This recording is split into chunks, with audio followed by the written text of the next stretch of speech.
But Mason Rudolph, you got benched for inefficiency.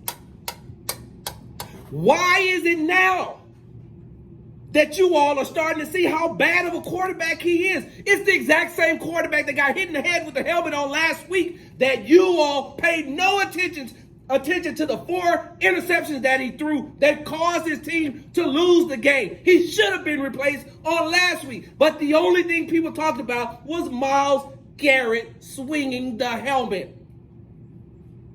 And rightfully so.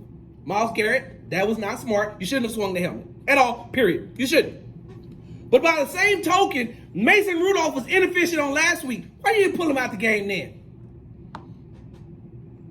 And if you start him next week, he's going to be inefficient again.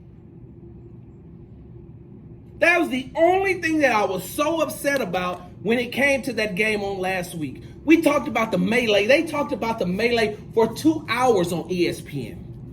2 hours they talked about it. Never bringing up the fact that Mason Rudolph was not good in that game. And the reason why they lost was because of him. And on yesterday, finally, Mike Tomlin, you got it through your head that Amy says he's still dizzy from last week. He's been dizzy the whole season.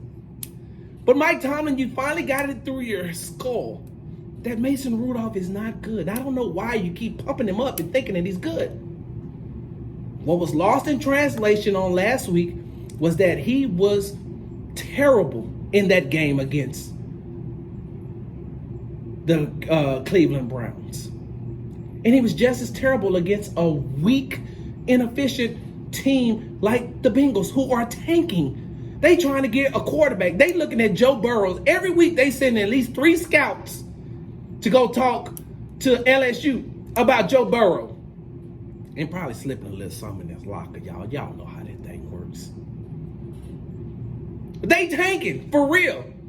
And you couldn't have a great game against them? I hope you don't start another game. I don't like Mason Rudolph. I never have. And it isn't personal. I don't know anything. I've never met the man a day in my life.